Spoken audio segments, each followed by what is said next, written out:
do a small reality show of what we've done and how we've progressed, and the use of such events like this and other chambers of commerce, U.S.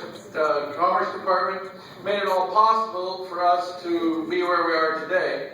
And so I'm just going to give you the tale of two companies. WM Group, we started in Nigeria about 12 years ago. Our main emphasis was on agriculture, development of irrigation. One of the main inventions that ever came about was a similar payment irrigation system. It has changed agriculture all over the world. Places like Saudi Arabia, Egypt, Morocco, anywhere you can think of, they've taken desert and turned it into gardens. So we were bringing this technology to Nigeria to start with, and consequently that's how WM and Renki got together. We're both from Nebraska. 80% of all center pivot irrigation systems in the world are made in Nebraska.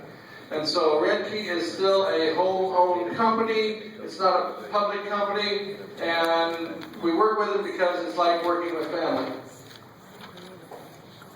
Renki Manufacturing is one of the largest manufacturers of mechanized irrigation systems in the world. Matter of fact, they're number 2. Last year they went from 3 to 2. They offer a full line of irrigation equipment, pivots, cold units, irrigators, and when we've been working in Africa, we needed something different, something specific. So they specifically designed one unit that we're using in Africa now for mainly our youth enhancement programs, our poverty alleviation programs, but it was designed specifically for that part of the country. Renki supplies systems to over 27 countries across the world. This is what we call the Renki Mitigator. We had to bring something that can bring the cost down, and so where we can be competitive in the market. So we designed a system that was just a little bit smaller, 35 hectares instead of 60, more economical, and they did that just for us working in West Africa. The WM Group companies, we're basically 3 companies today. WM Agro International is the supplier of agricultural goods. We do agricultural management, agricultural development in mainly West Africa. Waste Management Environmental Solutions is an environmental company where we do waste management as well as many environmental projects, canalization, shoreline rehabilitation, anything environment, erosion control. Then West African Agro is our investment company. That is where we have our own group of investors, and we work with certain entities and get the land, we develop the farms, and it's mainly investor driven, but they're all private owned farms.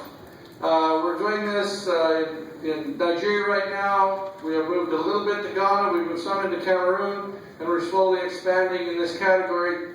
But its main source is to provide food security for countries in more of a world standard grade.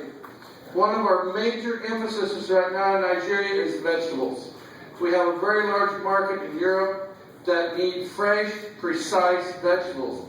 Believe it or not, there's even a market in Nigeria. You're feeding 130 to 150 million people. Lots of new companies coming in, lots of middle class starting to come. They're wanting standard, modern style vegetables, not something to just come out of the village. So we have specialized in exporting locally and exporting vegetables of world standard grade. The other market that we found that I didn't even realize this until we went to one of these seminars in Washington, D.C. About a month ago. The market for, I want to say not Nigerian, but African food in the United States. Who knows what egusi is? Who wants pounded yam? Who wants gari? Can you find it in the U.S.? There's a demand for African food in the U.S. today. And we have slowly found a way to start channeling that into the U.S. market. And so, one of the specialties we do is water well drilling. We have over 8 drill rigs. We started drilling water for our irrigation systems, then people found out that we could drill water for cities.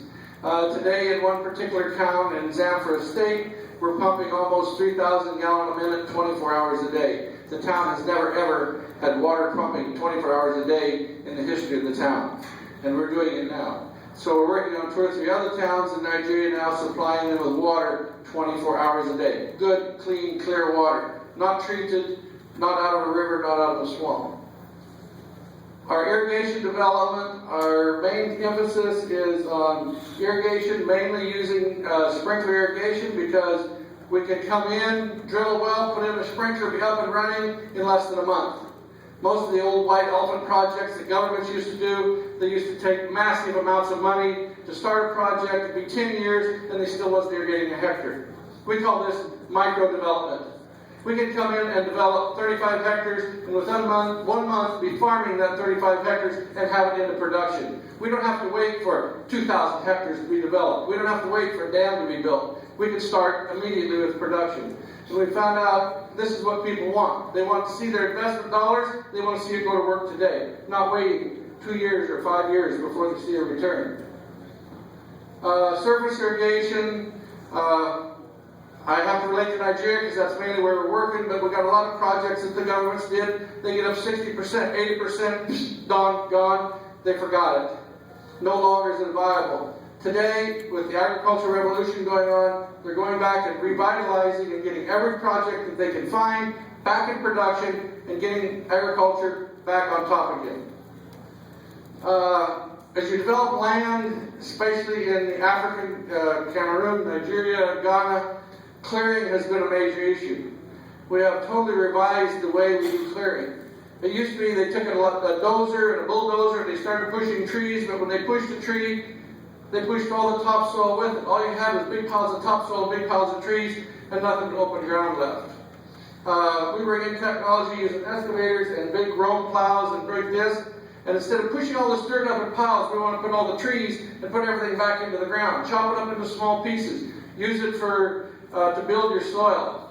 And we found out we could do it a lot faster, a lot better, and we could go to planting our crops, like our micro farms. We could take and clear 35 hectares in about 3 days. We could be ready to plant in a month. We got crops growing. So all of this is just, it's not new technology, but it's technology that needs to be moved to the African continent. Pumps and irrigation. Most of you don't know this, but most pumps in the world are like a woman. There's no two alike. So you can't have a whole stockpile of pumps in your warehouse. You have to build them as you need them. And so because of that, we import all the parts pieces and have our own lathes and own turners. And we're building all of our own turbine pumps in Nigeria. We have 2 plants now, and if we move it to other countries, we'll bring the same facility to those countries where we drill a well today, in 2 days we build the pump, we put it in the hole, we can have water immediately. We don't have to order it, wait for it to come in. 6 months later, think about trying to develop something. Trying to make it where you can utilize what's available in the African market today. Agricultural service centers. Currently in Nigeria we have over 7 service centers and developing more all the time. We're getting ready to put one in eastern Cameroon. Our major distribution center we're just now building is in Abuja, which will be our main center, and then we can go out from there. We handle a lot of different tractors, mainly John Deere's in Nigeria. We supply a lot of tractors. Sometimes the technology hasn't caught up with where we are today. Computerization, fancy tractors, all the buttons, all the knobs, all the whistles, don't all necessarily work over there. So what we do is we find tractors, mainly John Deere, they're good, solid, dependable tractors, but they have no computers in it. We'll get a tractor that's 10 years old, run it through, completely refurbish it, bring it back to new, and send it over to where we're working. That tractor will last for another 10, 15 years with no trouble. But we didn't have a computer, our mechanics there can work on them. We've had really good success with our 100 horsepower and up, bringing in all refurbished tractors. We cut the cost almost 25%. But yet we still have a solid, viable tractor, nothing against it, better than anything made in China. We have a full line of equipment in all of our warehouses and all of our stores, from cultivators to planters to anything from 50 horsepower to 450 horsepower tractors. We do all of our own equipment assembly. We understand the use of local people. First of all, yes, they didn't know the technology, they didn't know what's going on. But after 5 years of solid training and a big baseball bat and some other things, currently today, all the people that erect my sprinklers are 100% Nigerian. All my well drillers are 100% Nigerian. Right now, my mechanics are 100% Nigerian. We've trained them to the point that yes, the local people can run the local businesses. You just have to take time and train them so they can learn how to do it. For our management and planning, we're using the latest in satellite imagery and GIS in order to go out, and we even take infrared photos to find our soil contents, bringing all that technology to our farms that we're working on. Environmental services, like I said, we do a lot of channelization, building dams, soil erosion, shoreline protection, just one of the things that we do. History, we have worked for such clients as the federal government, state government. We're doing a major project for Oldham Rice. They're putting over 9,000 hectares of rice now. Nigerian flour mills, they're putting in sugar plantations and corn farms. Senators and Seaboard Farms is a particular governor that is importing livestock and building a livestock program. The Tampa SCC, if you're from Nigeria, you'll understand. This bottom picture is one of the farms that we run in Nigeria, and from start to finish we're doing 60 hectares a day. And in Nigeria, that is good. Over here in the U.S., they think that's just pigeons. How is this possible, though? It wasn't just because we went over there, everybody laid down on the floor and said, here, go to work, go do something. It took a lot of private trade missions. The Nebraska Department of Agriculture has been, because I'm from Nebraska, has been tremendous. U.S. Department of Commerce, couldn't have done without it. American Consulate for Trade Missions, taking trade missions to the U.S., from the U.S. to Nigeria, amazing. AGOA, the African Chamber of Commerce, the Corporate Chamber of Commerce? Okay. And African Symposiums on Agriculture. All these things have taken part in how do you get these people to do. African business is on trust. You can have the best product, you can have the cheapest product, but if you don't have the trust of the people you're working with, go home. It's over. So you have to go and be with the people. They keep saying here today, go find a good sponsor. What's wrong with you? If you want to do business in Africa, go to Africa. It's simple.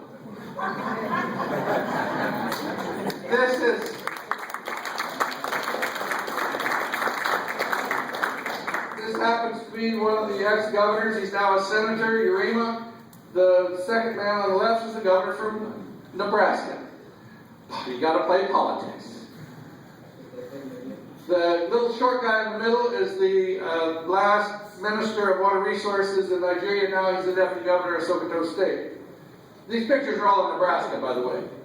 Nebraska Department of Agriculture. The man in the middle, the tall guy with the striped shirt, is the last minister of agriculture.